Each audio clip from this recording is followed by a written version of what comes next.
ಬಿಜೆಪಿಯವರು ಧರ್ಮದ ಮೇಲೆ ರಾಜಕಾರಣ ಮಾಡ್ತಾ ಇದ್ದಾರೆ.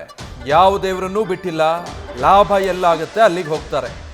ಬಿಜೆಪಿಯವರಿಗೆ ದೇಶದ ಐಕ್ಯತೆ, ಒಗ್ಗಟ್ಟು, ಭಾತೃತ್ವ ಬೇಕಾಗಿಲ್ಲ.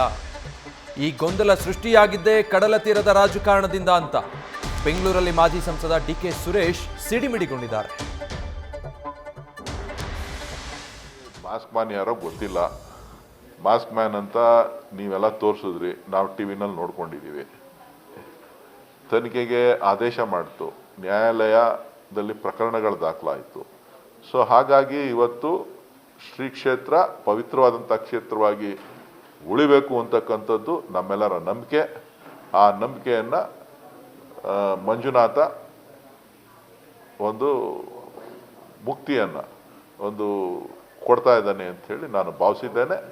ಇದರಲ್ಲಿ ಭಾರತೀಯ ಜನತಾ ಪಕ್ಷವರು ಧರ್ಮಯಾತ್ರೆ ಏನು ಮಾಡ್ತಾರೆ, ಧರ್ಮಯುದ್ಧ ಏನು ಮಾಡ್ಲಿಕ್ಕೆ ಹೊರಟಿದ್ದಾರೋ, ಧರ್ಮಯಾತ್ರೆ ಮಾಡ್ಲಿಕ್ಕೆ ಹೋದಾರೋ, ಇದು ಧರ್ಮಸ್ಥಳದ ಹೆಸರಿನಲ್ಲಿ ಮಾಡ್ತಾ ಇರೋದ್ರಿಂದ ಅವ್ರಿಗೂ ಕೂಡ ಇದು ಕೊನೆಗಾಲ. ಧರ್ಮದ ಮೇಲೆ ರಾಜಕಾರಣ ಮಾಡ್ತಾ ಇದ್ದಾರೆ. ಅವ್ರು ಯಾವ ದೇವರನ್ನೂ ಬಿಟ್ಟಿಲ್ಲ.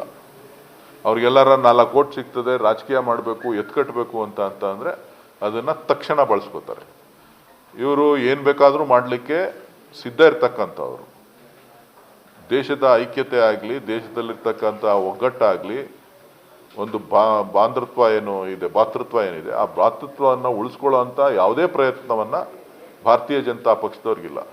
ಅವ್ರಿಗೆ ರಾಜಕಾರಣನೇ ಮುಖ್ಯ, ಬೇರೆ ಎಲ್ಲದಕ್ಕಿಂತ ಮುಖ್ಯ.